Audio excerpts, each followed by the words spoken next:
Everyone, welcome back to my YouTube channel. दोस्तों कैसे हैं आप सब? उम्मीद करती हूँ बहुत बढ़िया होंगे, मजे में होंगे। मैं भी बिल्कुल बढ़िया हूँ। तो आरआरबी टीजीटी पीजीटी का जो प्रोफेशनल एबिलिटी वाला सेक्शन है, जो कि 50 नंबर की प्रोफेशनल एबिलिटी आप लोगों से पूछी जाएगी, उसी से रिलेटेड ये 1000 प्लस एमसीक्यू सीरीज मैंने आप लोगों के लिए स्टार्ट की है।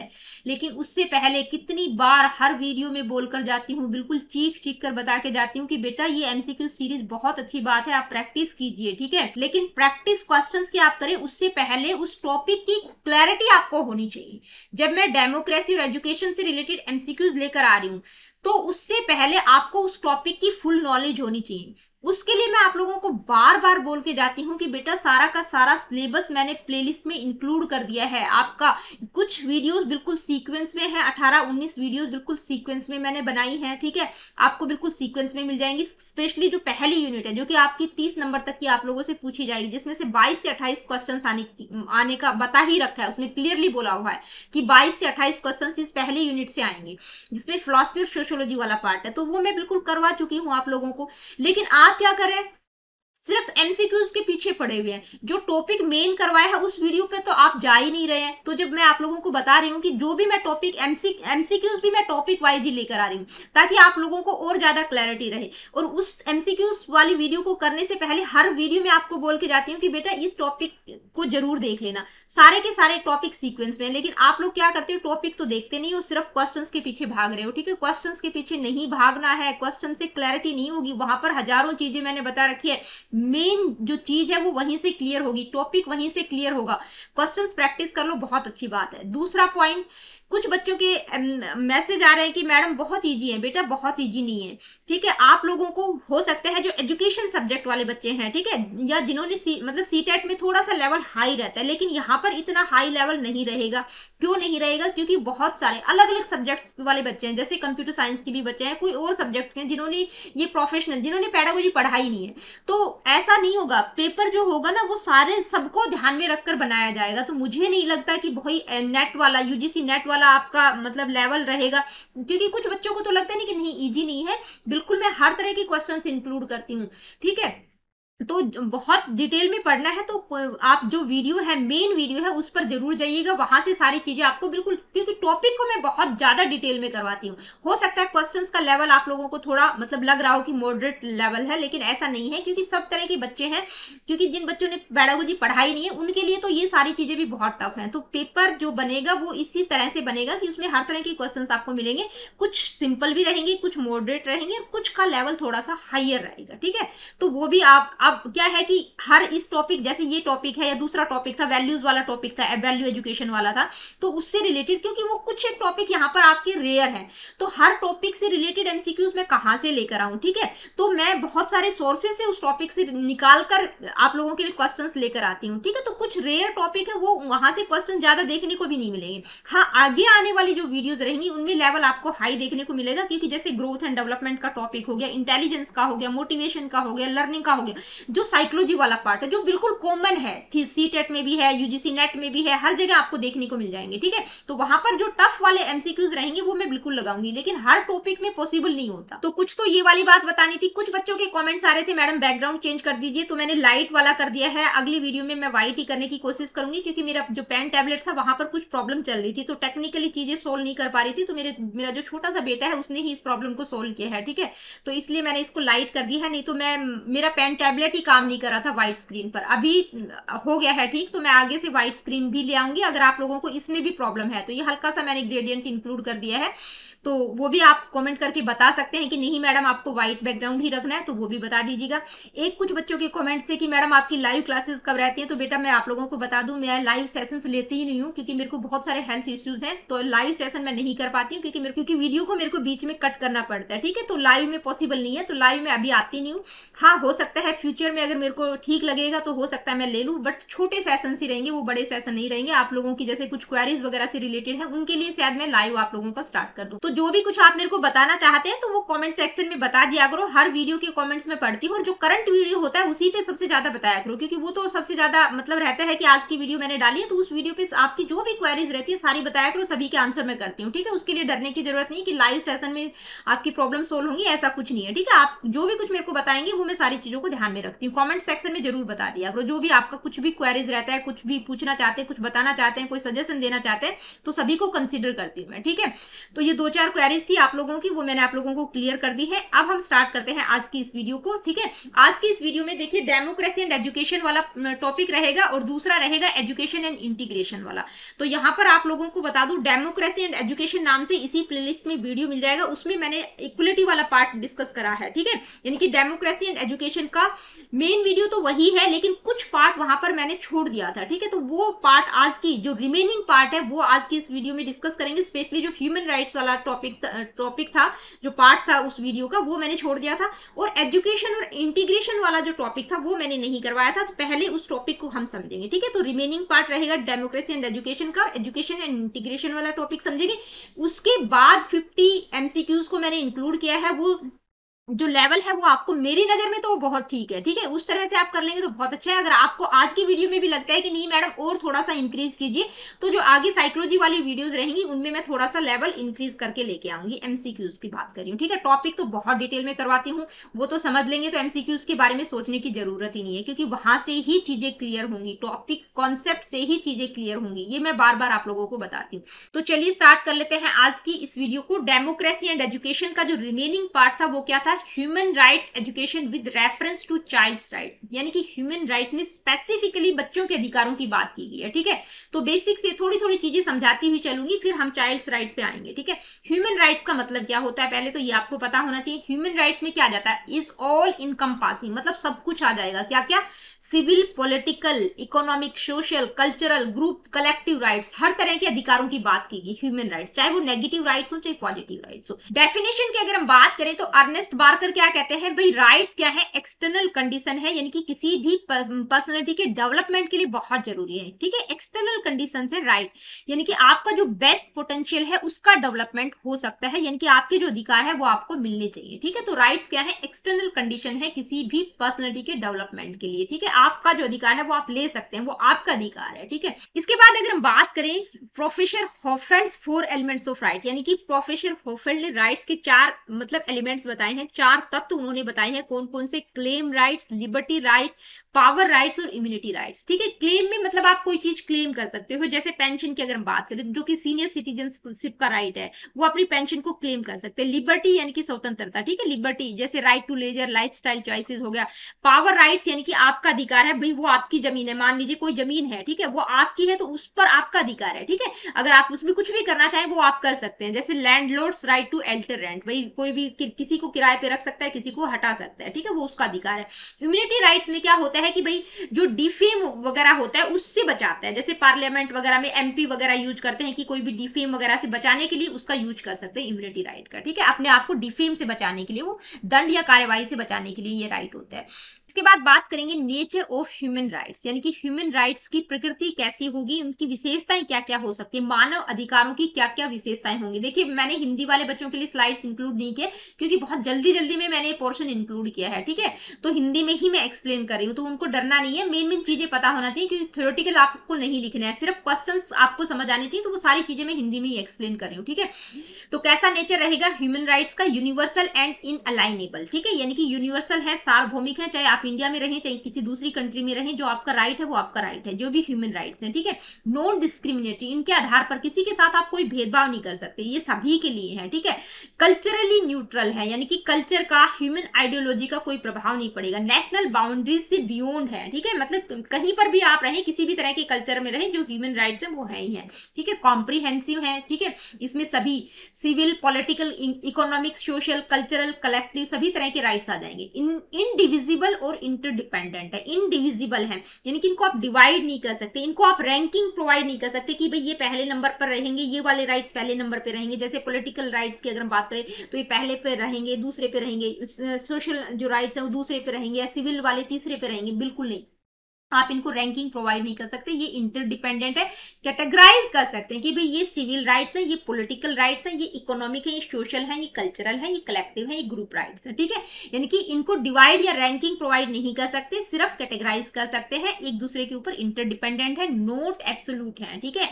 यानी कि इनको लिमिट भी किया जा सकता है पब्लिक इमरजेंसीज के टाइम पर, ये नहीं कह सकते कि भाई ये जो बिल्कुल जो बता दिए वो ही है, नहीं, इनको लिमिट भी किया जा सकता है, ठीक है। जब भी कोई मतलब उसमें कंट्री में कोई किसी प्रकार की इमरजेंसीज आती है तो इनको एब्सोल्यूट नहीं है, इनको लिमिट भी किया जा सकता है, ठीक है। तो अभी तक हमने सिर्फ ह्यूमन राइट्स का मतलब क्या होता है, नेचर क्या रहेगा, इसके बाद हम बात करेंगे rights of the child and the role of the United Nations, ठीक है। यूएन यानी कि बच्चों के अधिकारों के संदर्भ में बात की गई है, ठीक है। तो यूनाइटेड नेशन, यूएन का मतलब क्या है, यूनाइटेड नेशंस, ठीक है। ये क्या है, ये एक इंटरनेशनल ऑर्गेनाइजेशन है जो 1945 में, यूनेस्को की हम बात करें, ठीक है, वर्ल्ड वॉर 2 के बाद आया था, यानी कि जो दूसरा विश्व युद्ध हुआ था उसके बाद ये बना था। इसके मेजर गोल क्या है यूएन का, यानी कि जो यूनाइटेड नेशंस है जो कि 1945 में बना था, उसका मेन मकसद क्या है कि भाई संसार में वर्ल्ड पीस को मेंटेन करना है, कोऑपरेशन अमंग कंट्रीज, जो भी जितने भी देश हैं वहां पर कोऑपरेशन को प्रमोट करना है, और जितने भी मतलब to protect human rights everywhere, यानी कि जितने भी ह्यूमन राइट्स है उनको प्रोटेक्ट करना है हर जगह। तो आज की डेट में अगर हम बात करें तो हर कंट्री जो है, वर्ल्ड का her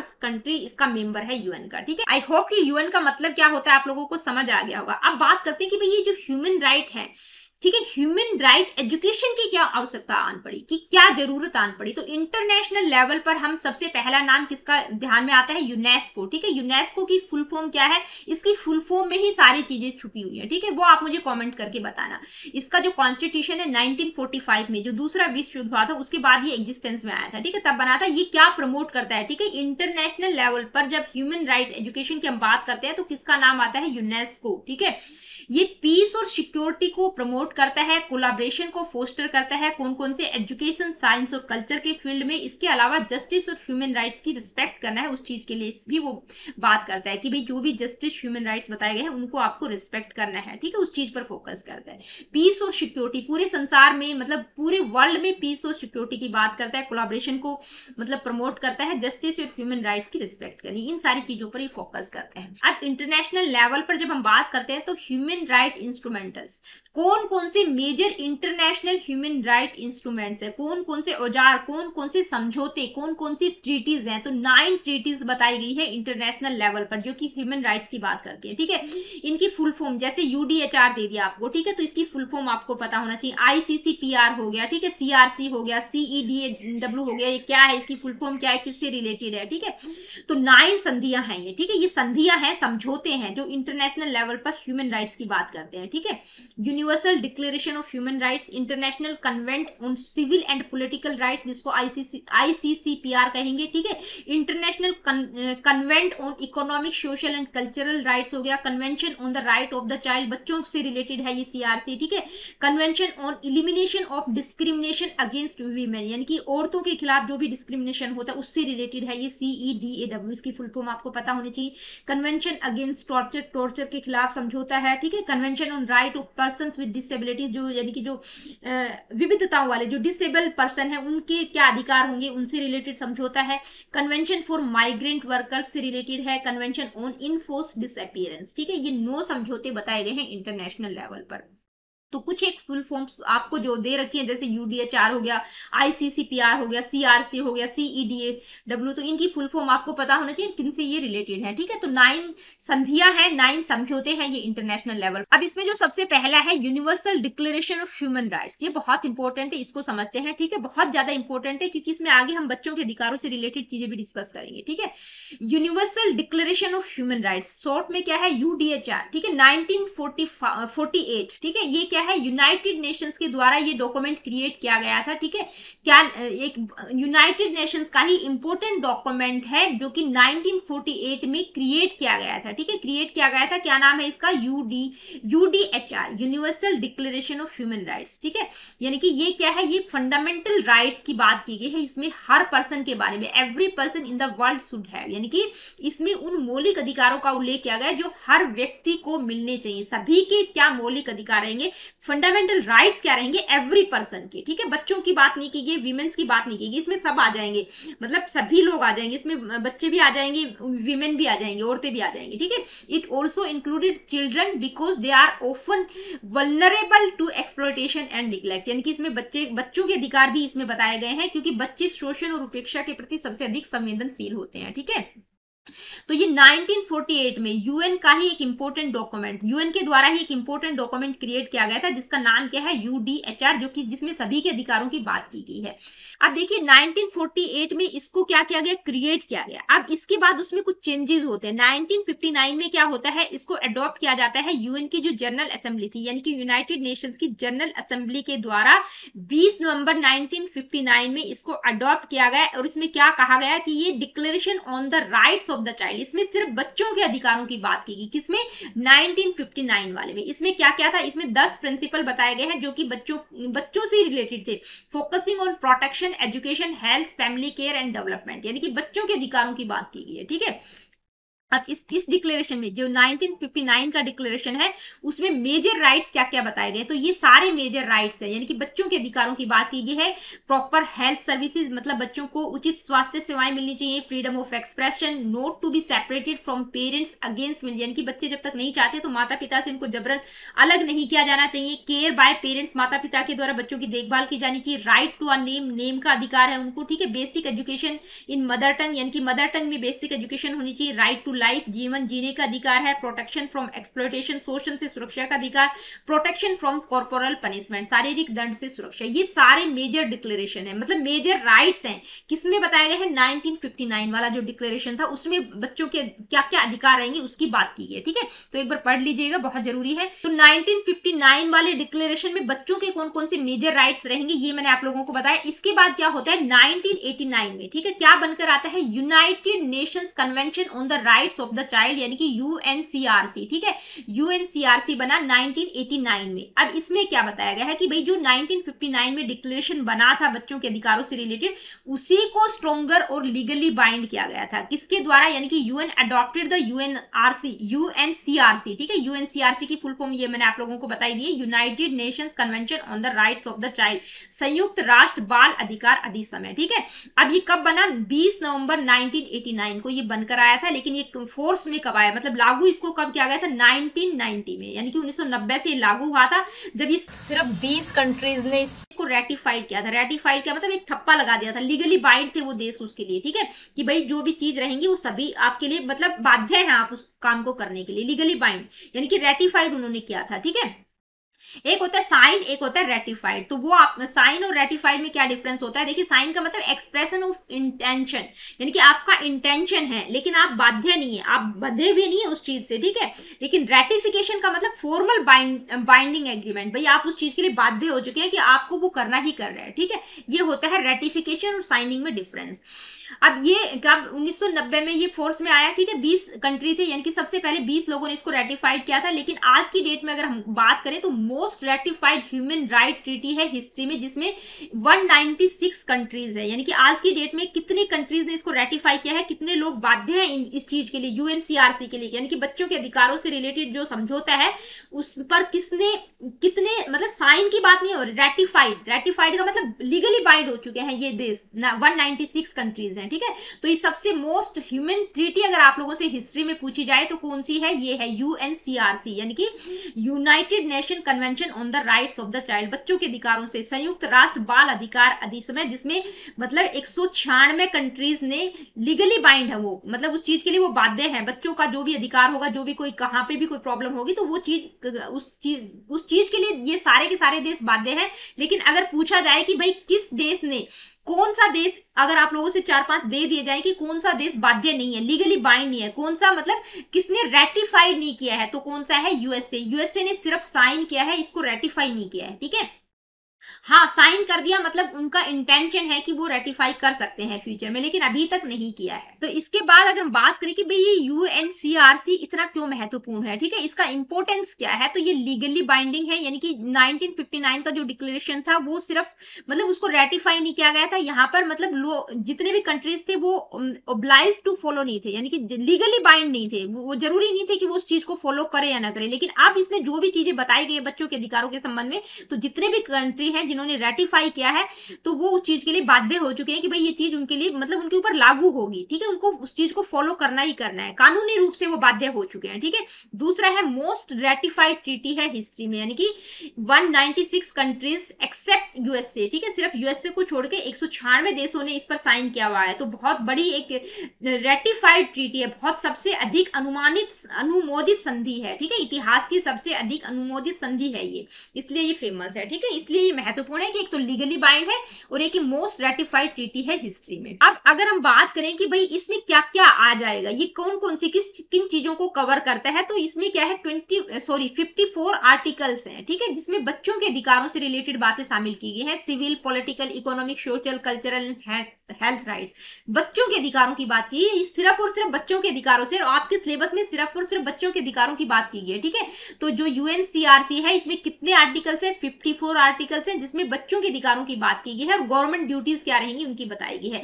when each government must do to protect and ensure these rights, education, health care, protection from exploitation etcetera, मतलब किसी भी देश की गवर्नमेंट जो है वो मतलब जो भी अधिकार इसमें बताए गए हैं, इस ट्रीटी में बताए गए, संधि में बताए गए हैं, उनको उनको फॉलो करना है, क्योंकि वो लीगली बाइंड है, ठीक है, उस चीज को करने के लिए वो बाध्य है, उनको फॉलो करना ही करना पड़ेगा। कहीं पर भी बच्चों का एक्सप्लॉयटेशन हो रहा है, प्रोटेक्शन की जरूरत है, हेल्थ केयर, एजुकेशन से रिलेटेड जो भी चीजें रहेंगी तो उनको करने के लिए वो बाध्य है, ठीक है। तो बस अब ये तीन चीजें ध्यान में रखनी है कि जो यूडीएचआर है वो कब आया था, कब क्रिएट हुआ था, 1948 में, ठीक है। किसकी बात की गई है, ह्यूमन राइट्स फॉर एवरीवन, सभी के लिए ह्यूमन राइट्स की बात की गई। 1959 का जो डिक्लेरेशन था उसमें special recognition of child's right, moral not binding, यानी कि मोरल था कि यानी कि साइन किया गया था, सिर्फ बाइंड नहीं थे कोई भी देश उसको फॉलो करने के लिए, ठीक है। बच्चों के अधिकारों की विशेष मान्यता दी गई थी, नैतिक था, बाध्यकारी नहीं था, ठीक है, लीगली बाइंड नहीं था, फोर्स नहीं कर सकते थे किसी कंट्री को। 1989 में यूएनसीआरसी की फुल फॉर्म क्या होती है ये आपको पता होना चाहिए। ये एक लीगली बाइंडिंग ट्रीटी थी, मतलब एक लीगली बाइंड संधि थी जो कि बच्चों की प्रोटेक्शन और राइट्स क्या क्या रहेंगे वर्ल्ड वाइड उनको इंश्योर करती है, यानी कि कानूनी रूप से बाध्यकारी संधि थी जो विश्व भर में बच्चों के अधिकारों की रक्षा को सुनिश्चित करती है। आई होप कि जो मेन चीजें यहाँ पर मैंने आप लोगों को बताई है, 1948 में यूडीएचआर, ठीक है, ह्यूमन राइट्स फॉर एवरीवन। 1959 का जो डिक्लेरेशन था वो बच्चों के लिए रिकॉग्निशन की बात करता है कि बच्चों के राइट्स की बात की गई है, ठीक है, लेकिन कोई भी कानूनी रूप से बाध्य नहीं था। लेकिन जो 1989 में यूएनसीआरसी बना वो उसमें वो लीगली बाइंड संधि थी, ठीक है, मतलब जितने भी कंट्री उसका हिस्सा थे वो सारे लीगली बाइंड थे उस चीज को करने के लिए, बच्चों की प्रोटेक्शन, मतलब पूरे वर्ल्ड वाइड में जो भी विश्व भर में बच्चों के अधिकारों की रक्षा को सुनिश्चित करती है ये यूएनसीआरसी। तो ये यूएनसीआरसी को तो बिल्कुल ध्यान में रखना है आपको, ठीक है। अब देखिए इसमें क्या क्या यूएनसीआरसी में क्या क्या अधिकार बताए गए, बच्चों के राइट्स, किस तरह के राइट्स की बात की गई है, तो 6 बताए गए हैं, कौन कौन से। A child any human below 18 years, यानी कि 18 साल से जो नीचे वाला है वो बच्चा है। Every child is entitled to fundamental rights, मतलब उसके जो भी अधिकार रहेंगे 18 साल से नीचे जो है ह्यूमन जो है वो क्या है, उसको बच्चा ही ट्रीट किया जाए, उसके जो भी फंडामेंटल राइट्स रहेंगे वो उनको दिए जाने चाहिए। Rights to life, survival, recreation and development, right to education, right to protection, right to express opinions and be heard, right to family care. ये 6 के 6 आपको थोड़ा सा एक बार पढ़ लीजिएगा, 1959 वाले में भी 5-6 बताए गए हैं और इसमें भी, तो ये वाले तो जरूर पढ़ लेना है आपको, ठीक है, क्योंकि यूएनसीआरसी बच्चों से रिलेटेड एक लीगली बाइंडिंग है, एक संधि है ये इंटरनेशनल लेवल पर, ठीक है। ये मैंने आप लोगों को बता ही दिया है। 1940 ये तीन चीज तो बिल्कुल ध्यान में रखना, ठीक है। 1948 में यूडीएचआर सभी ह्यूमंस के लिए था। 1959 का जो डिक्लेरेशन था वो सिर्फ बच्चों के लिए था, इसमें 10 प्रिंसिपल्स की बात की गई है बच्चों के लिए, ठीक है, लेकिन लीगली बाइंड नहीं था ये। 1989 में जो यूएनसीआरसी बना वो फुल ट्रीटी थी, पूरी की पूरी एक लीगल बाइंड संधि थी, लीगली फोर्स किया गया था, ठीक है। इसमें 54 आर्टिकल्स की बात की गई। अब ये जो 54 आर्टिकल्स हैं उनमें से मेन कौन से हैं, ठीक है, तो जो की आर्टिकल्स है वो ये की आर्टिकल्स है, वो अगर आप ध्यान में रख सके तो बहुत अच्छी बात है कि आर्टिकल 2 में नॉन डिस्क्रिमिनेशन की बात की गई है, आर्टिकल 8 में आइडेंटिटी प्रोटेक्शन की बात है, आर्टिकल 13 में फ्रीडम ऑफ एक्सप्रेशन की बात की गई है, आर्टिकल 19 में प्रोटेक्शन फ्रॉम वायलेंस की बात की गई है, और हेल्थ सर्विसेज की बात आर्टिकल 24 में की गई है, 27 में स्टैंडर्ड ऑफ लिविंग की बात की गई है, और एजुकेशन की बात 28 में की गई, बच्चों की एजुकेशन की इंटरनेशनल लेवल पर मैं बात करी, ठीक है। लेजर एंड प्ले की बात आर्टिकल 31 में, और 42 में राइट टू नो राइट्स, ठीक है। तो ये सारे आर्टिकल्स आप ध्यान में रख सकते हैं तो बहुत अच्छी बात है। अगर ये भी नहीं रख सकते तो हेल्थ सर्विस मतलब बच्चों की हेल्थ से रिलेटेड कौन सा आर्टिकल है, 24 है, और एजुकेशन से रिलेटेड 28 है। ये इंटरनेशनल लेवल पर मैं बात कर रही हूँ, इंडिया के लेवल पर बात नहीं कर रही हूँ, ठीक है। एजुकेशन से रिलेटेड कौन सा आर्टिकल है जो इंडियन लेवल पर, वो आगे मैं आप लोगों को बताऊंगी, क्वेश्चंस में कहीं ना कहीं आप लोगों को मिल जाएगा। अब कंपैरिजन टेबल मैंने यहाँ पर आप लोगों के लिए लगाई दी है, तीनों का कंपैरिजन आप समझ सके, क्योंकि तीनों को मैंने बिल्कुल अच्छे से समझा दिया है। ये सिर्फ मैंने स्क्रीनशॉट लेने के लिए लगा दी है ताकि आप स्क्रीनशॉट ले सके, सारी की सारी चीजें इसमें क्लियर हो जाएंगी आप लोगों को, जो वही चीजें इंक्लूड की हैं एक शॉर्ट फॉर्म में, कि भाई जो मैंने आप लोगों को बताया है यूडीएचआर, फिर 1959 का डिक्लेरेशन और यूएनसीआरसी, ठीक है, कि उसकी फुल फॉर्म क्या रहेगी, नेचर क्या रहेगा, किस चीज पर फोकस क्या है, स्टेटस राइट मेंशन क्या है, कवरेज क्या क्या है, हिस्टोरिकल इंपोर्टेंस क्या क्या है, ठीक है। ये सारी चीजें इसमें रहेंगी। इसके बाद बात करेंगे यूनिसेफ। देखिए यूनिसेफ की फुल फॉर्म क्या है, यूनाइटेड नेशंस चिल्ड्रन फंड्स, ठीक है। अब देखिए इसमें आई और ई भी है, तो यहाँ पर फुल फॉर्म में तो आपको नहीं दिखाई दे रहा, तो पहले इसका पूरा नाम क्या था, United Nation international children's emergency fund. तो आई का मतलब क्या था, इंटरनेशनल, और ई का मतलब था इमरजेंसी फंड। तो अभी ये दो वर्ड आई और ई यहां से बिल्कुल निकाल दिए गए हैं, यूनाइटेड नेशंस चिल्ड्रन फंड्स, ठीक है। अगर आप लोगों से पूछा जाए तो यूनिसेफ की फुल फॉर्म ये होगी, यूनाइटेड नेशंस चिल्ड्रन फंड। पहले इंटरनेशनल इमरजेंसी फंड था, क्योंकि इमरजेंसी के टाइम पर बच्चों की जो सेकेंड वर्ल्ड वॉर हुआ था उस टाइम पर जो अफेक्टेड चिल्ड्रन थे, ठीक है, वर्ल्ड वॉर से अफेक्टेड चिल्ड्रन थे, उनके लिए बनाया गया था, क्रिएट किया गया था 1946 में, इमरजेंसी के टाइम पर क्रिएट किया गया था, बच्चों को, उनकी मदर्स को जो भी हेल्प की आवश्यकता थी उनके लिए। लेकिन बाद में 1950 में इसको मैंडेट किया गया था, ठीक है, मैंडेट किया गया था, और 1953 में इसको यूएन एजेंसी का परमानेंट, मतलब ये परमानेंट, इसको परमानेंट बनाया गया था कि भाई सिर्फ इमरजेंसी में ही नहीं, हर टाइम पे इन जनरल भी बच्चों की हेल्प के लिए बनाया गया। तो 1953 में इसको परमानेंट किया गया था, इसका जो नाम था वो क्या था, यूनाइटेड नेशंस चिल्ड्रन फंड, ठीक है। लेकिन जो छोटा नाम है वो यूनिसेफ ही है। तो अगर आप लोगों से फुल फॉर्म पूछी जाती है तो ये वाली फुल फॉर्म आप लिखेंगे, इंटरनेशनल इमरजेंसी नहीं, वो ड्रॉप कर दिए गए हैं दो वर्ड, क्योंकि इमरजेंसी में नहीं, इन जनरल भी ये काम करता है, ठीक है। अब पूरे वर्ल्ड में लगभग 190 कंट्रीज मतलब इससे जुड़े हुए हैं, और उसके मतलब इसमें लगभग 1500 स्टाफ मेंबर्स हैं जो हर टाइम बच्चों की हेल्थ के लिए, चाहे कहीं पर भी किसी भी प्रकार का कोई क्राइसिस आ जाए बच्चों की हेल्थ से रिलेटेड या किसी भी तरह का, ठीक है, तो बच्चों से रिलेटेड है ये, तो उसके लिए हर टाइम रेडी रहते हैं। फोकस एरिया इनका क्या क्या है भाई, किस प्रकार की मतलब हेल्प करते हैं, clean water, nutrition, education, emergency aid, protection from malnutrition and disease, ठीक है, ये सारी हेल्प प्रोवाइड करते हैं। अब नेशनल लेवल पर अगर हम बात करें, यानी कि इंडिया के लेवल पर बात करें, तो क्या है, एनएचआरसी, ठीक है, बच्चों से रिलेटेड। ये बच्चों से रिलेटेड किस तरह का, यूनिसेफ क्या है, इंटरनेशनल ऑर्गेनाइजेशन है जो बच्चों को हर तरह की हेल्प के लिए रेडी रहेगा। लेकिन नेशनल लेवल पर, हम अपने इंडिया के लेवल पर बात करें तो क्या है, NHRC, national human rights commission. और ये कमीशन कब स्टैब्लिश किया गया था, 12 अक्टूबर 1993 में बनाया गया था, ठीक है। इसका लीगल बेसिस क्या था, यानी कि किसके तहत, किस एक्ट के तहत आएगा, PHRA, ठीक है, PHRA का मतलब protection of human right act के तहत इसको क्रिएट किया गया था।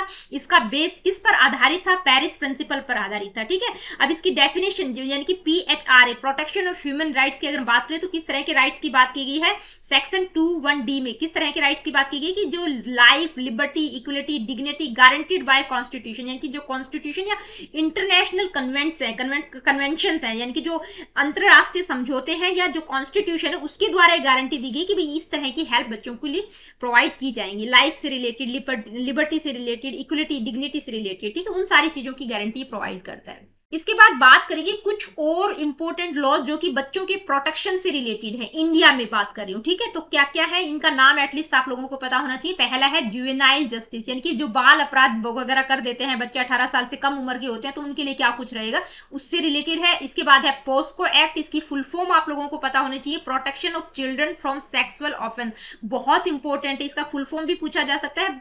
बच्चों को सेक्सुअल एब्यूज और एक्सप्लॉयटेशन से प्रोटेक्ट करता है, ठीक है। इसके अलावा चाइल्ड लेबर हो गया, गया, प्रोहिबिशन एंड रेगुलेशन एक्ट है जो कि 1986 में आया था, ठीक है। Bans employment of children below 14 years in hazardous jobs, यानी कि जो 14 साल से कम उम्र के बच्चे हैं वो कहीं ऐसी जगह तो जॉब नहीं कर रहे हैं, ठीक है, उसको बैन करने के लिए। इसके अलावा commission for protection of child right act जो 2005 में आया था, इसकी क्रिएटेड एनसीपीसीआर, ठीक है, national commission for protection of child right. इसकी एनसीपीसीआर की फुल फॉर्म आपको पता होनी चाहिए, बच्चों की सेफ गार्ड से रिलेटेड है, ठीक है।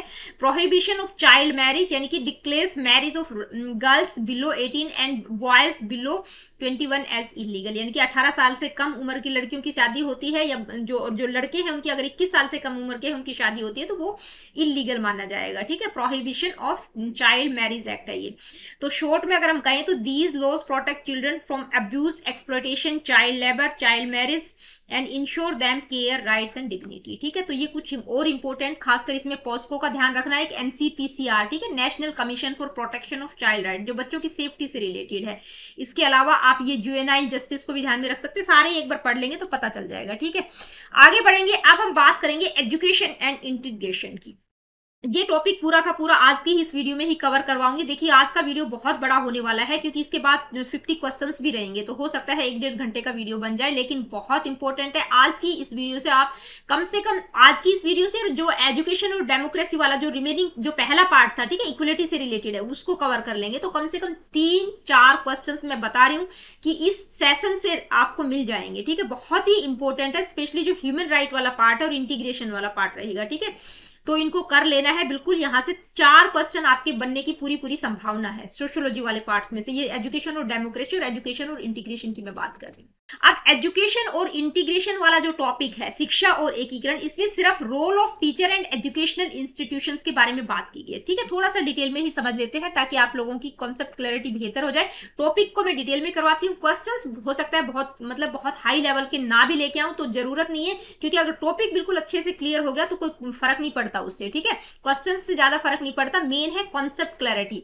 तो इंटीग्रेशन का मतलब क्या है, एक तो आपको पता होना चाहिए। इंटीग्रेशन का मतलब क्रिएटिंग यूनिटी अमंग डाइवर्सिटी, यानी कि विविधता में एकता की बात की गई है कि भाई हमारा जो देश है, ठीक है, वो विविधताओं वाला देश है, तो वहां पर यूनिटी को क्रिएट करना, उसको इंटीग्रेशन कहा गया है। It refers to building a sense of belongingness, togetherness and harmony among people from different backgrounds, यानी कि एकीकरण का अर्थ है विभिन्नताओं के बीच एकता का निर्माण करना। यह विभिन्नता अलग अलग पृष्ठभूमि, जो अलग अलग लोग हैं, ठीक है, उनमें धर्म, language, region, caste, culture, socio economic status, ठीक है, इन सब के आधार पर जो डिफरेंट है, अलग अलग धर्मों के लोग हैं, लैंग्वेज अलग है, रीजन अलग है, जाति अलग है, कल्चर अलग है, सोशो इकोनॉमिक स्टेटस अलग है, फिर भी वो बंधे हुए हैं। उनमें किस तरह की सेंस को डेवलप करना, बिल्ड करना, बिलोंगिंगनेस, टुगेदरनेस और हार्मोनी को डेवलप करना। आई होप कि इंटीग्रेशन का मतलब क्या है आप लोगों को समझ आ गया होगा। अब हम बात करेंगे कि भाई एजुकेशन और इंटीग्रेशन में क्या संबंध है, क्या रिलेशनशिप है एजुकेशन का इंटीग्रेशन से।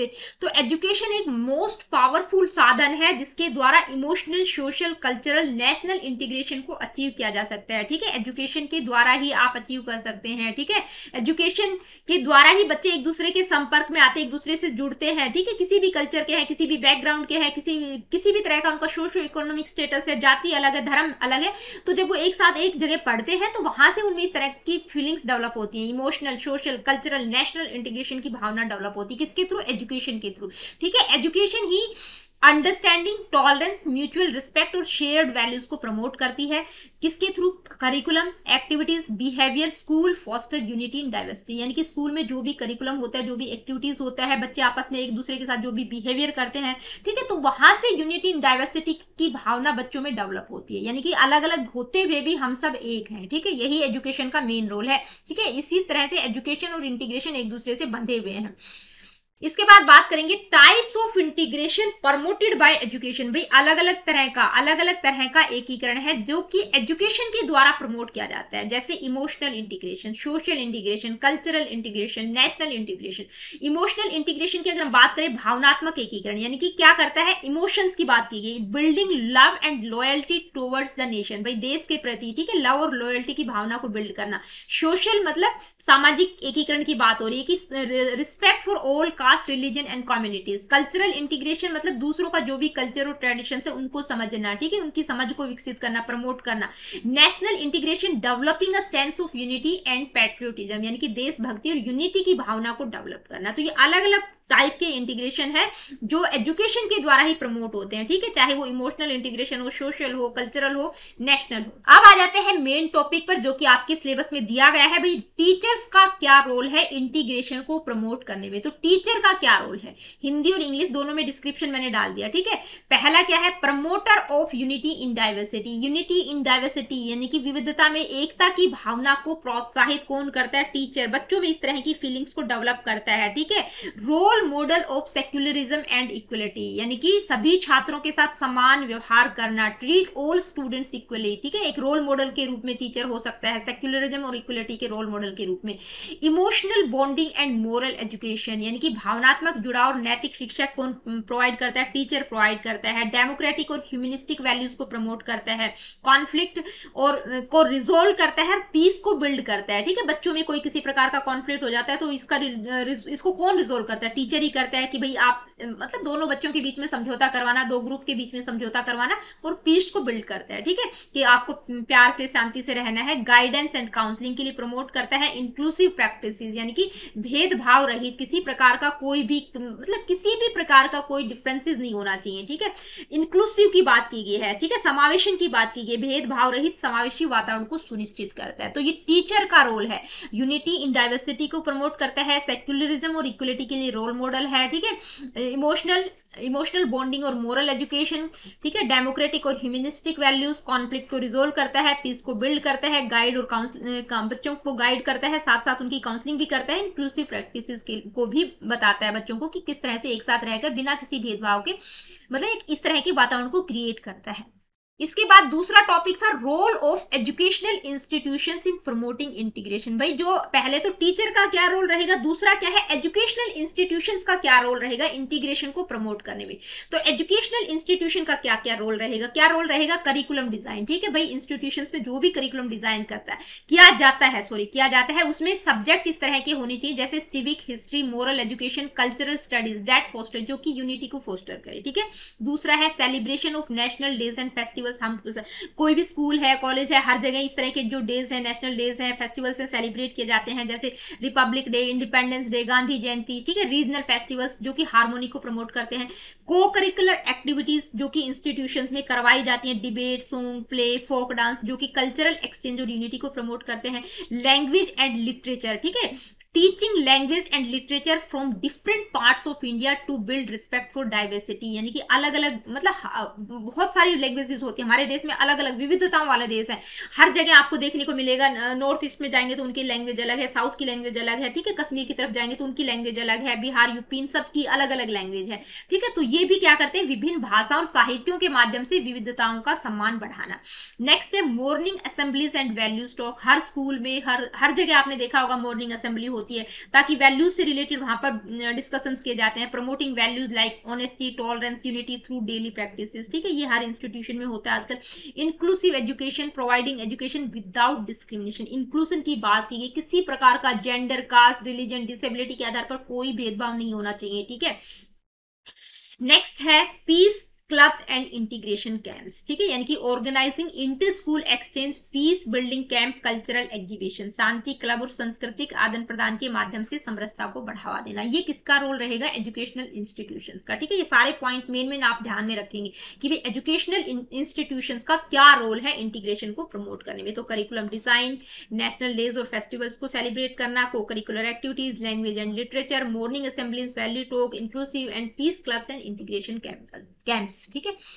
अब एक चीज और मैंने यहां पर ऐड की है जो कि बहुत इंपॉर्टेंट है, आपके सिलेबस में तो नहीं दी गई है लेकिन बहुत इंपॉर्टेंट है। क्या है कि भी गवर्नमेंट की स्कीम किस तरह से इंटीग्रेशन को, ठीक है, इंटीग्रेशन को सपोर्ट करती है थ्रू एजुकेशन, ठीक है। गवर्नमेंट की क्या क्या स्कीम है जो इंटीग्रेशन को बढ़ावा देती है एजुकेशन के थ्रू। तो क्या क्या है, इनकी फुल फॉर्म आपको पता होनी चाहिए, मेन इनका क्या टास्क है वो भी पता होना चाहिए। पहला है एनआईसी। अब एनआईसी का आपका फुल फॉर्म पूछा जा सकता है, क्या है, नेशनल इंटीग्रेशन काउंसिल, ठीक है। ये क्या करती है, promotes national unity and addresses issues related to integration, यानी कि राष्ट्रीय एकीकरण और समरसता से जुड़े हुए जो भी मुद्दे होते हैं, जो भी इश्यूज होते हैं जो कि इंटीग्रेशन से रिलेटेड होते हैं, उनको रिजोल्व करने का, उनको एड्रेस करती है। दूसरा है एनएसएस, नेशनल सर्विस स्कीम, ठीक है, ये क्या करती है, encourages students to participate in community services and social harmony activities. बहुत ही सिंपल चीजें, इसलिए हिंदी और इंग्लिश दोनों में लिखी हुई है। तीसरा है एनसीसी, फुल फॉर्म क्या है, नेशनल कैडेट क्रॉप्स। हर स्कूल में, मैक्सिमम बहुत ज्यादा स्कूलों में आप लोगों ने देखा होगा एनसीसी होती है, सभी जानते हैं, ठीक है। नेशनल कैडेट क्रॉप्स किसको डेवलप करती है, discipline, patriotism and unity among youth through training and activity. इसके बाद है एक भारत सर्वश्रेष्ठ भारत, यानी कि ये क्या है, ये तो मोदी जी का ही नारा है, ठीक है, बहुत बार बोलते हैं वो, एक भारत सर्वश्रेष्ठ भारत की बात करते हैं कि कल्चरल एक्सचेंज को प्रमोट करना, म्यूचुअल अंडरस्टैंडिंग बिटवीन स्टेट्स, यानी कि राज्यों के बीच सांस्कृतिक आदान प्रदान होना चाहिए, उनमें आपस में समझ को विकसित करना है। सर्व शिक्षा अभियान बहुत इंपॉर्टेंट है, एसएससी, ठीक है, ये क्या करती है, इंश्योर करती है inclusive and equitable education for all children, यानी कि सभी बच्चों के लिए समावेशी और समान शिक्षा को सुनिश्चित करती है। कौन, सर्व शिक्षा अभियान, ठीक है, फुल फॉर्म बिल्कुल ध्यान में रखनी है। इसके बाद है रमसा, देखिए रमसा की फुल फॉर्म क्या है, राष्ट्रीय माध्यमिक शिक्षा अभियान। माध्यमिक शिक्षा की बात की गई है, तो यहीं से आप पकड़ सकते हैं चीजों को, ठीक है। किस पर फोकस करता है, focuses on improving secondary education, यानी कि सेकेंडरी एजुकेशन को इंप्रूव करने और जो भी रीजनल डिस्पैरिटीज हैं, जो क्षेत्रीय असमानता है, उनको रिड्यूस करने पर ये फोकस करता है। एक होता है रूसा, ठीक है, रूसा की फुल फॉर्म क्या होती है, उसका क्या काम है, वो भी आप मुझे कमेंट करके बताएंगे, मैंने कई उसमें वीडियो में करवाया है ये, ठीक है, जो डेमोक्रेसी एंड एजुकेशन वाली वीडियो में शायद आपको मिल जाएगा। इसके बाद है एनडीपी 2020, जो कि बहुत मोस्ट इंपोर्टेंट मैं कहूंगी, ठीक है, इंफसाइज, यानी कि मल्टी लैंग्वेज, बहुभाषावाद, डाइवर्सिटी और इंक्लूसिव एजुकेशन की बात स्पेशली की गई है एनडीपी 2020 में, ठीक है। तो एनडीपी 2020 को तो बिल्कुल ध्यान में रखेंगे। तो ये था आपका टॉपिक एजुकेशन एंड इंटीग्रेशन, जो कि मैंने जब टॉपिक्स आप लोगों को करवाए थे तो ये टॉपिक मैं वहां पर नहीं करवा पाई थी, ठीक है। और जो उसका एजुकेशन और डेमोक्रेसी का रिमेनिंग पार्ट था, ह्यूमन राइट से रिलेटेड, स्पेसिफिकली बच्चों के संदर्भ में, वो हमने आज की इस वीडियो में किया। अब इन दोनों तीनों टॉपिक से रिलेटेड, ये यानी कि एजुकेशन और डेमोक्रेसी का कंप्लीट जो टॉपिक है, जो वो वाली वीडियो है वो भी देखेंगे, और आज के टॉपिक में, आज की इस वीडियो में जो रिमेनिंग पार्ट हमने किया है वो भी देखेंगे, एजुकेशन और इंटीग्रेशन वाला, उनसे रिलेटेड क्वेश्चंस रहेंगे। तो आज का बहुत इंपॉर्टेंट सेशन होने वाला है, तो मिस नहीं करना है। आज की इस वीडियो से आप कम से कम 3 क्वेश्चंस, मतलब 3 तो आप मान के चलिए कि आपको 3 पेपर में मिल जाएंगे, क्योंकि ये कॉन्सेप्ट समझ लेंगे तो, ठीक है। क्वेश्चंस की मैं गारंटी नहीं दे रही, क्वेश्चन से जरूरी नहीं है कि भाई जो मैं क्वेश्चंस करवा रही हूँ वही आपको मिलेंगे, वो तो बिल्कुल नहीं मिलेंगे, बस क्वेश्चन से थोड़ी सी क्लैरिटी हो जाती है, ठीक है। कॉन्सेप्ट समझना है, कॉन्सेप्ट से चीजें आपको क्लियर होंगी। तो पहला क्वेश्चन क्या है, democracy is derived from the Greek words demos and Kratos, what do you mean by. तो ये डिफरेंट दे देंगे, क्रेटोस को अलग अलग तोड़ के किसी भी तरह से दे देंगे कि इसका मतलब क्या है, ठीक है। तो डेमोस और क्रेटोस 2 शब्दों के मेल से बना है। डेमोक्रेसी ग्रीक भाषा का शब्द है, ये आपको पता होना चाहिए, 2 शब्दों के मेल से बना है, डेमोस और क्रेटोस, ठीक है। डेमोस का मतलब क्या है, पीपल, ठीक है, क्या है, पीपल, और क्रेटोस का मतलब है रूल, या हम कहेंगे पावर, ठीक है। किसकी पावर है, लोगों की पावर है, ठीक है। तो पावर मतलब लोगों का शासन है, जनता का शासन है, ठीक है। तो मतलब क्या है, people and rule. Next question है, who famously defined democracy as government of the people, by the people and for the people, यानी कि ये डेफिनेशन किसके द्वारा दी गई है, जनता के द्वारा, जनता के लिए और जनता का शासन। तो ये बहुत ही फेमस डेफिनेशन है, किसके द्वारा कहा गया है, अब्राहम लिंकन के द्वारा।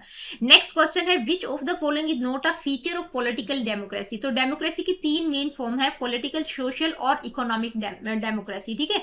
तो इनमें से पॉलिटिकल डेमोक्रेसी का कौन सा फीचर नहीं होगा, यूनिवर्सल एडल्ट फ्रेंचाइज, ये तो बिल्कुल होगा कि भाई हर व्यक्ति को वोट डालने का अधिकार है, किसी के साथ कोई भेदभाव नहीं होना चाहिए, चाहे वो गरीब हो, अमीर हो, भिखारी हो, कोई भी हो, ठीक है। अकाउंटेबिलिटी ऑफ लेजिस्लेचर, यानी कि जवाबदेही होनी चाहिए विधानमंडल की, पावर विद डिक्टेटर्स और इक्वलिटी बिफोर लॉ, तो कानून के सभी के समक्ष सभी समान है। पावर विद डिक्टेटर्स, यानी कि डिक्टेटर्स की पावर की बात नहीं की गई है, ठीक है, कि भाई क्या तानाशाहों के पास सत्ता होना चाहिए। तो पॉलिटिकल डेमोक्रेसी में ये बिल्कुल इसका फीचर्स नहीं होगा। नेक्स्ट क्वेश्चन है, इकोनॉमिक डेमोक्रेसी एम्फसाइजेस, यानी कि किसकी बात की गई है, आर्थिक लोकतंत्र किस बात पर फोकस करता है। ये बिल्कुल सिंपल क्वेश्चंस है, ठीक है। Fair distribution of wealth and reduction of inequality, यानी कि जो वेल्थ है उसका फेयर डिस्ट्रीब्यूशन होना चाहिए, ठीक है। ये गरीब और अमीर की जो खाई है उसको बिल्कुल इनइक्वालिटी को रिड्यूस किया जाना चाहिए। नेक्स्ट क्वेश्चन क्या है, ये देखते हैं, freedom is the soul of democracy, which democratic principle does this emphasize, ठीक है। यानी कि फ्रीडम क्या है, डेमोक्रेसी की सोल है, तो कौन सा डेमोक्रेटिक प्रिंसिपल इस पर एम्फसाइज करता है, लिबर्टी, इक्वलिटी, जस्टिस या फ्रेटर्निटी, ठीक है। लिबर्टी हम फ्रीडम की बात करते हैं, इक्वलिटी से रिलेटेड है, जस्टिस वाला जस्टिस से रिलेटेड है, फ्रेटर्निटी में हम ब्रदरहुड की बात करते हैं, तो कौन सा होगा? लिबर्टी। ठीक है, नेक्स्ट क्वेश्चन है विच of the following is not a part of the Indian constitution preamble objectives. अब ये प्रियम्बल तो आप लोगों को देख लेना है, कितने तरह की लिबर्टी की बात की गई है, इक्वलिटी के बारे में, जस्टिस के बारे में, ठीक है, क्या कुछ कहा गया है, ठीक है, हमारा जो देश है वो क्या है, किस तरह का बताया गया है, वो सारी चीजें आपको देखनी है। ठीक है, सोवेरियन रिपब्लिक कंट्री है, ये 4-5 कैरेक्टरिस्टिक्स बताई गई है प्रियम्बल में। तो प्रियम्बल मैंने इंक्लूड किया हुआ है किसमें? डेमोक्रेसी एजुकेशन वाली वीडियो में, वहां से ही सारी चीजें क्लियर होंगी। ठीक है, तो क्या है? भारतीय संविधान की प्रस्तावना के उद्देश्यों में कौन सा नहीं है? जस्टिस, फ्रीडम, फ्यूडलिज्म और इक्वलिटी। तो जस्टिस की बात की गई, फ्रीडम की बात की गई, इक्वलिटी की गई, फ्यूडलिज्म यानी कि जातिवाद की बात नहीं की गई। ठीक है, नेक्स्ट क्वेश्चन है which term refers to the government by elected representatives, यानी कि चुनावित प्रतिनिधियों द्वारा शासन, यानी कि जो भी जनता जो है गवर्नमेंट को चूज करती है, यानी कि किसके द्वारा? चुनावित प्रतिनिधियों के द्वारा शासन किया जाता है। हमारे देश में क्या होता है कि जो भी जनता जिसको इलेक्ट करती है, वो जो रिप्रेजेंटेटिव्स होते हैं वो सरकार मतलब चलाते हैं। ठीक है, उनके द्वारा, चुनावित प्रतिनिधियों के द्वारा शासन, ये किसका नाम है? सोशल डेमोक्रेसी, इकोनॉमिक, पॉलिटिकल या इंडस्ट्रियल? तो किसका नाम है? पॉलिटिकल डेमोक्रेसी की। ठीक है, पॉलिटिक्स में हम इस तरह से करते हैं। नेक्स्ट क्वेश्चन है the concept of fraternity in democracy. Fraternity का मतलब क्या है? Discrimination, authoritarian control, economic inequality, brotherly unity and respect for all. तो आपको पता ही चल गया होगा, ब्रदरहुड की बात करते हैं। ठीक है, भाईचारे की एकता और सभी के प्रति सम्मान की भावना होनी चाहिए फ्रेटर्निटी में। नेक्स्ट क्वेश्चन है which democratic principle requires every citizen to have equal legal rights, यानी कि कौन सा लोकतांत्रिक सिद्धांत हर नागरिक को बराबर कानूनी अधिकार देता है? तो कौन सा देता है? Justice, liberty, fraternity, discipline. तो कौन सा देगा भाई? जस्टिस ही देगा। लीगल राइट्स की बात हम किस में करते हैं? जस्टिस में करते हैं। नेक्स्ट है who emphasize that education can not survive without democracy, यानी कि ये किसने कहा है कि भी जो एजुकेशन है वो डेमोक्रेसी के बगैर सर्वाइव नहीं कर सकती? तो एक फैक्चुअल बात है, किसने बोली है? जॉन ड्यूई ने बोली है। ठीक है, नेक्स्ट क्वेश्चन है which educational method aligns best with democratic teachings, यानी कि इनमें से कौन से टीचिंग मेथड्स, ठीक है, एजुकेशनल मेथड्स डेमोक्रेटिक टीचिंग के साथ अलाइन करेंगे? ठीक है, rote memorization, discussion and participation, dictation, punishment based discipline. तो दो तो बिल्कुल ही गलत है, रोट मेमोराइजेशन भी गलत है, कौन सा होगा? Discussion and participation. Next question क्या रहेगा? In a democratic school who shares responsibility in administration, यानी कि लोकतांत्रिक विद्यालय में प्रशासन की जिम्मेदारी किसके बीच बटी होती है? ठीक है, एडमिनिस्ट्रेशन की जो रिस्पॉन्सिबिलिटी होती है वो कैसे शेयर होती है? Only headmaster, government only, teacher, student, administration jointly, parents only. तो जब डेमोक्रेटिक स्कूल्स की हम बात करते हैं तो सभी में शेयर होती है पावर। ठीक है, टीचर, स्टूडेंट, एडमिनिस्ट्रेशन। ठीक है, नेक्स्ट क्वेश्चन क्या है आइए देखते हैं which democratic value increases live and let live, यानी कि कौन सा लोकतांत्रिक मूल्य जीने दो मतलब जीवो और जीने दो, ठीक है, जीने दो और जीने दो नहीं होगा, क्या होगा? जीवो और जीने दो। ठीक है, का संदेश देता है, कौन सा देता है? फ्रीडम, इक्वलिटी, टॉलरेंस या जस्टिस। तो कौन सा देता है? टॉलरेंस, कि भाई खुद भी रहो और हमें भी जीने दो। ठीक है, let live and let live. Next question है the right to vote in a democracy is called, यानी कि लोकतंत्र में मतदान का अधिकार किस नाम से जाना जाता है? Universal adult franchise, limited franchise, restricted voting या इलेक्टोरल कॉलेज। तो किस नाम से जाना जाता है? Universal adult franchise. ठीक है, ये पॉइंट मैंने वहां पर जब मैंने करवाए थे, डेमोक्रेसी वाला पार्ट करवाया था, तो वहां पर आपको देखने को मिल जाएंगे, पॉलिटिकल डेमोक्रेसी में मिल जाएगा कि भाई हर व्यक्ति को सार्वभौम वैश्विक मतदान अधिकार, इसको हम क्या कहेंगे? यूनिवर्सल एडल्ट फ्रेंचाइज, कि सभी को मत देने का अधिकार है। ठीक है, नेक्स्ट क्वेश्चन है accountability of the government to the legislature is an example of which democratic values, democratic feature, यानी कि सरकार की विधायक मंडल के प्रति जवाबदेही होती है, तो ये किस लोकतांत्रिक विशेषता का उदाहरण है? अब यहाँ पर गवर्नमेंट की जब हम बात करते हैं तो एक होता है लेजिस्लेचर, ठीक है, दूसरा होता है एग्जीक्यूटिव जो एग्जीक्यूट करता है, तीसरा होता है जुडिशरी, ठीक है, जो नियम कानून की जब हम बात करते हैं, ठीक है, कहीं पर किसी प्रकार का दंगा फसाद हो जाता है तो उसके लिए जुडिशरी है। ठीक है, तीन मेन फॉर्म्स है। अब ये क्या है कि भाई अकाउंटेबिलिटी है गवर्नमेंट की टू द लेजिस्लेचर, यानी कि सरकार की विधायक मंडल के प्रति जवाब दिए। तो ये किस डेमोक्रेटिक फीचर की बात की गई है? Political liberty, checks and balance, social equality या इकोनॉमिक डेमोक्रेसी। तो देखिए ये क्या है, ये एक डेमोक्रेटिक फीचर है, ठीक है, कि भाई सरकार की अकाउंटेबिलिटी है। तो ये 3 लेवल पर चीजें होती है कि एक तो नियम कानून बनाती है, दूसरा एग्जीक्यूट करती है, तीसरा क्या करता है, जुडिशरी। जब कोई दंगा हो जाता है तो उसके लिए जुडिशरी है। तो यहाँ पर क्या बताया है कि जो गवर्नमेंट है, मतलब ये एक ऐसा डेमोक्रेटिक फीचर है जिसमें जो गवर्नमेंट की जो पावर्स है वो डिफरेंट, ठीक है, डिफरेंट पार्ट्स में बटी हुई है। तो वो इसमें क्या किया जाता है, अकाउंटेबिलिटी का मतलब जवाब देना है आपको सरकार को, कहीं पे कोई प्रॉब्लम तो नहीं हो रही। तो जो भी पावर्स अलग अलग डिवाइड हो रखी हैं उनको चेक किया जाता है कि कहीं पर कोई प्रॉब्लम तो नहीं है, कि जो भी पावर अलग अलग डिपार्टमेंट्स में पावर डिवाइड हो रखी है उनका कहीं पर कोई मिसयूज तो नहीं हो रहा है। तो ये एक डेमोक्रेटिक फीचर है जिसमें चेक और बैलेंस आ जाएगा कि भी जो भी रिस्पॉन्सिबिलिटी, जो भी लिमिट है, उनका कहीं पावर का कहीं कोई मिसयूज तो नहीं हो रहा है। तो क्या करते हैं उसके लिए, चेक और बैलेंस, ठीक है। तो ये किसका एग्जांपल होगा, चेक और बैलेंस, की वहां पर चेक किया जाता है, बैलेंस नियंत्रण बना के रखा जाता है। नेक्स्ट क्वेश्चन है, which of these is a function of education in democracy, यानी कि लोकतंत्र में शिक्षा का कौन सा कार्य है? Promoting social evils, developing critical thinking and moral values, increasing discrimination, fostering dictatorship. तो समझ गए होंगे, developing critical thinking and moral values. Next question है, which feature of democracy means everyone's vote has equal value, ठीक है। तो मतलब हर व्यक्ति के वोट की इक्वल वैल्यू है, चाहे कोई गरीब हो, अमीर हो, भिखारी हो, कोई भी हो, ठीक है। तो ये क्या है कि कौन से डेमोक्रेटिक फीचर्स की बात की गई है? अकाउंटेबिलिटी, पॉलिटिकल या सोशल जस्टिस या यूनिवर्सल एडल्ट फ्रेंचाइज। तो कौन सा है ये? यूनिवर्सल एडल्ट फ्रेंचाइज, सार्वभौम वयस्क मतदान अधिकार, ठीक है। नेक्स्ट क्वेश्चन क्या है, human rights education aims primarily to, यानी कि जो मानव अधिकार शिक्षा का मुख्य उद्देश्य क्या है? Promote patriotism only, protect individual freedoms and equality, enforce cultural uniformity, increase authoritarianism. तो क्या होगा, protect individual freedoms and equality, ठीक है। नेक्स्ट क्वेश्चन है, the preamble of Indian constitution declares India as, मतलब जो हमारा प्रीएम्बल है उसमें इंडिया का जो कॉन्स्टिट्यूशन, जो हमारा प्रीएम्बल है, भारतीय संविधान की जो प्रस्तावना है, भारत को क्या घोषित करती है? Democratic Republic, monarchy, dictatorship, aristocracy. तो क्या डिक्लेयर करती है? डेमोक्रेटिक रिपब्लिक, सोवेरियन, ठीक है। कुछ एक विशेषताएं वहां पर बताई गई हैं, सोवेरियन, सेकुलरिज्म, एक दो और है वो आप देख लेना, डेमोक्रेटिक रिपब्लिक, ठीक है। तो क्या क्या बताया गया है, भारतीय संविधान की प्रस्तावना में भारत को एक डेमोक्रेटिक रिपब्लिक, ठीक है, लोकतांत्रिक गणराज्य घोषित किया गया है। नेक्स्ट है, democracy means peoples power and representation, ठीक है। हम ये जानते हैं कि भी डेमोक्रेसी का मतलब क्या है, लोगों की पावर और representation. Which form reflect this, social democracy, political, economic या डायरेक्ट। तो कौन सा है, पॉलिटिकल डेमोक्रेसी को बताता है ये। Next question, which article of Indian constitution deals with right to equality, यानी कि राइट टू इक्वलिटी की बात, यानी कि भारतीय संविधान का कौन सा अनुच्छेद समानता के अधिकार की बात करता है? तो किसमें की गई है, 14 to 18 में की गई है, आर्टिकल 14 to 18 में बताया गया है। Next question, the principle of liberty of thought, expression, belief, faith and worship, यानी कि 5 तरह की लिबर्टी की बात की गई है, इज इंश्रिंड इन द, कहां पर ये बात की गई 5 तरह की लिबर्टी की? Directive principles of state policy, fundamental duties, preamble of the constitution, part 17 of constitution. तो किसमें बताया गया है 5 तरह की लिबर्टी? हमारा जो प्रीएम्बल है, ठीक है, हमारा संविधान की जो प्रस्तावना है उसमें 5 तरह की लिबर्टी की बात की गई है, ठीक है। इसके अलावा कितने तरह की जस्टिस की बात की गई है, इक्वलिटी कितने तरह की बताई गई है, वो आप मुझे कमेंट करके बताना। नेक्स्ट क्वेश्चन क्या है, आइए देखते हैं, the most valid indicator of good classroom discipline, यानी कि एक अच्छी कक्षा, मतलब अच्छे कक्षाई अनुशासन का सबसे वैलिड इंडिकेटर इनमें से क्या होगा, कि आप कैसे कहेंगे कि भी जो क्लासरूम डिसिप्लिन है वो बहुत अच्छा है, इनमें से कौन सा पॉइंट सही होगा, ठीक है।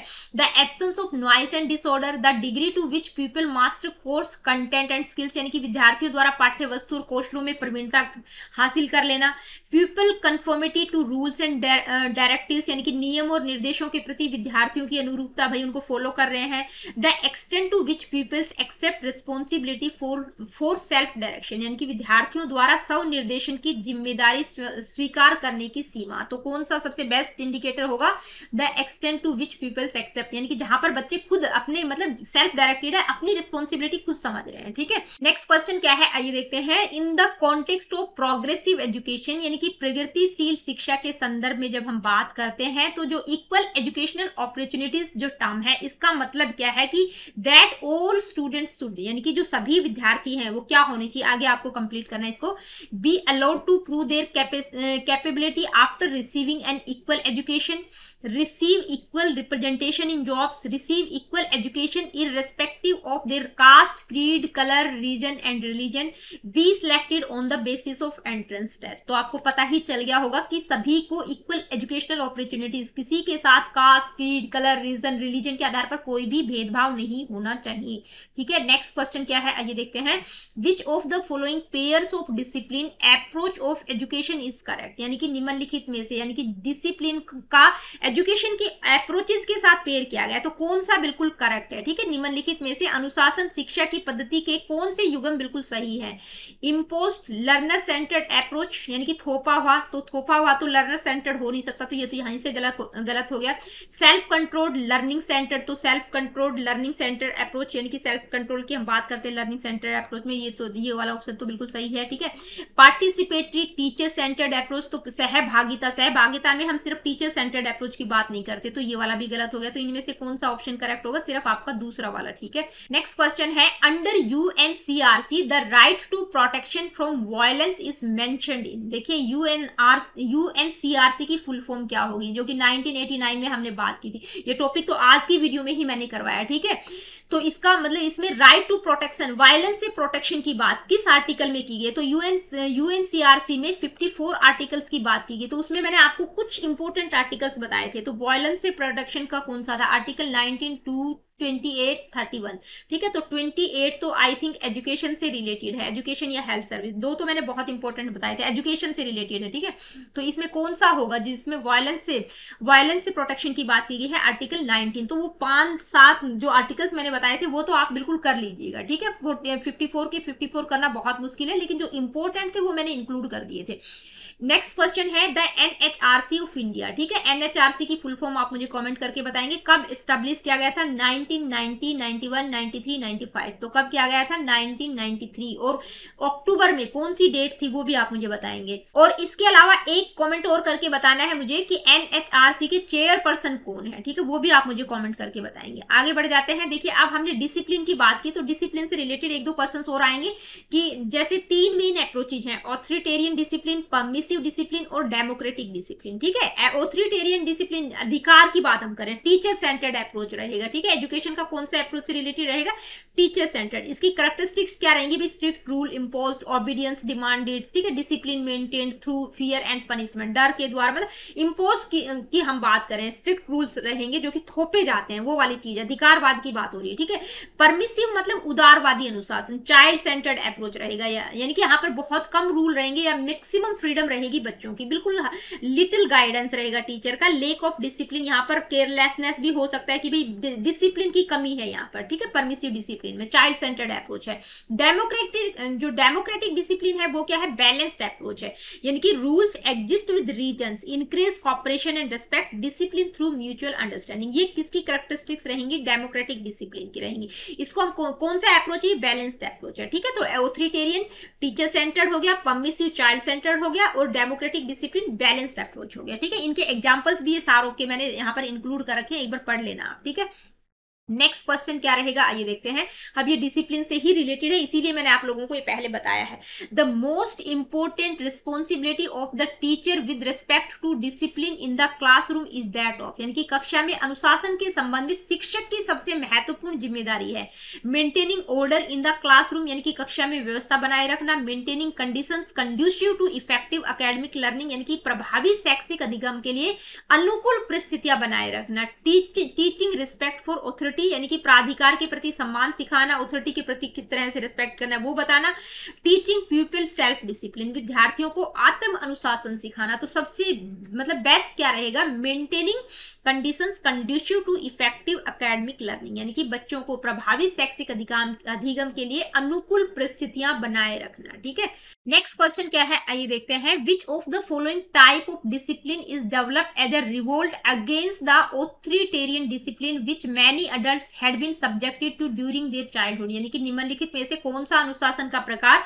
अधिनायकवादी अनुशासन के विद्रोह के रूप में विकसित हुआ जिसका अनुभव कई वयस्कों ने अपने बचपन में किया था? तो कौन सा था जो ऑथोरिटेरियन के अगेंस्ट में आया था? वो कौन था? परमिसिव डिसिप्लिन, ठीक है, यानी कि अब कई वयस्कों ने अपने बचपन में भी अनुभव किया था। तो डेमोक्रेटिक नहीं था, कौन सा था? परमिसिव, ठीक है, अनुमतिपूर्ण अनुशासन, अपनी मर्जी से बच्चे काम करते हैं, ठीक है। उसके विद्रोह के किसके विद्रोह के रूप में आया था? ये ऑथोरिटेरियन डिसिप्लिन के। नेक्स्ट क्वेश्चन क्या है? विच ऑफ द फॉलोइंग पेयर्स, तो ये वाला क्वेश्चन आई थिंक रिपीट हो गया है, ठीक है, इसको छोड़ दीजिए, ये सेकंड रहेगा इसका आंसर, आपने कर लिया है, मैंने करवाया है ये आई थिंक। नेक्स्ट है the right to education in India. देखिए एजुकेशन का राइट इंडिया में बात की गई है, कौन से आर्टिकल के अंतर्गत आएगा? 19A, 21A, 16A, 15A, तो किस में आएगा? 21A। और इंटरनेशनल लेवल पर कौन सा एजुकेशन का जो अधिकार था, वो जो कि हमने UNCRC में बात की थी, ठीक है, उसमें जो 54 आर्टिकल्स बताए गए थे, तो उसमें एक एजुकेशन की भी मैंने बताया था और एक हेल्थ सर्विसेज से रिलेटेड था कि ये बहुत इंपॉर्टेंट है। तो एजुकेशन कौन से आर्टिकल में बात की गई? International level. नेक्स्ट क्वेश्चन क्या है, आइए देखते हैं। Which commission emphasise education as an instrument of social emancipation for democracy, यानी कि किस आयोग ने लोकतंत्र के लिए शिक्षा को सामाजिक मुक्ति का साधन बताया है? किसमें कहा गई है, किसमें कही गई है ये बात? तो ये कही गई है यूनिवर्सिटी एजुकेशन कमीशन। अब इसके जो चेयरपर्सन थे वो कौन थे और ये वाला कमीशन यूनिवर्सिटी एजुकेशन कमीशन कब आया था, ये भी आप कमेंट करके बताएंगे, ठीक है। The right to be heard, यानी कि बच्चों को सुना जाना चाहिए, ठीक है, for children is covered under UNCRC article. कौन से आर्टिकल में कि भी बच्चों को सुना जाना चाहिए? UNCRC के किस आर्टिकल में इसकी बात की गई है? तो किस में की गई है? 12। ये कुछ मेन आर्टिकल्स मैंने आप लोगों को बताए थे वहां पर। Freedom of speech and expression in India is, यानी कि जो भारत में बोलने और अभिव्यक्ति की स्वतंत्रता किस प्रकार का अधिकार है? फंडामेंटल राइट है, डायरेक्टिव प्रिंसिपल है, मोरल राइट है या लीगल राइट है? तो किस प्रकार का है? फंडामेंटल राइट है, हमारा मौलिक अधिकार है, ठीक है। Economic equality in democracy means, economic equality का मतलब क्या है? Equal wealth for all citizen, reducing large gaps between rich and poor, same income for all jobs, nationalizing all industries। तो इकोनॉमिक इक्वलिटी का मतलब क्या है कि भाई reducing large gaps between rich and poor, यानी कि जो गरीब और अमीर के बीच की बड़ी खाई है उसको कम करना, ठीक है। इकोनॉमिक वेल्थ का इक्वल डिस्ट्रीब्यूशन होना चाहिए, ठीक है, फेयर डिस्ट्रीब्यूशन होना चाहिए। इक्वल का मतलब यहाँ फेयर डिस्ट्रीब्यूशन की हम बात करें। The right to information act, ये बहुत इंपॉर्टेंट है, बहुत बार पूछा जाता है question. The right to information act in India came into force, कब फोर्स में आया था? यानी कि भारत में सूचना का अधिकार अधिनियम कब लागू किया गया था? तो 2005 में। ये तो नेट में भी पूछा गया है इवन देन ये question. Next question, which democratic principle is upheld by the rule of law, यानी कि विधि का शासन, रूल ऑफ लॉ यानी कि विधि का शासन किस लोकतांत्रिक सिद्धांत को बनाए रखता है? ठीक है, liberty, equality before law, fundamental duties, constitutional morality. तो किसकी बात की गई है कि मतलब इक्वलिटी बिफोर लॉ, भाई कानून के समक्ष सभी समान है, विधि का शासन, ठीक है, इसके बारे में बात करते हैं।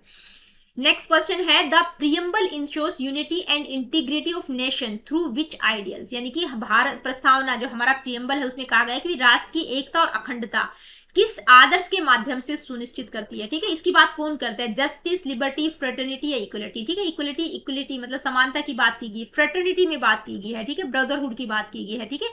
क्या कहा गया है कि unity and integrity of the nation. Next question है, who said if liberty and democracy are your aim you must teach self governance. तो ये कोट है, ठीक है, एक डेफिनेशन है, किसके द्वारा कही गई है? मैंने पहली डेमोक्रेसी एंड एजुकेशन वाली जो वीडियो है आई थिंक पहली ही स्लाइड में ये डेफिनेशन आपको मिल जाएगी। तो किसने कही है? ये फैक्चुअल क्वेश्चन है, एडलस हक्सले ने ये डेफिनेशन दी है कि भाई जो यदि आपका उद्देश्य स्वतंत्रता और लोकतंत्र है तो आपको आत्म शासन सिखाना होगा, ठीक है। नेक्स्ट क्वेश्चन क्या है, आइए देखते हैं। The UNCRC article 28 guaranteed which right, यानी कि जो UNCRC का अनुच्छेद 28 है वो किस अधिकार की गारंटी देता है?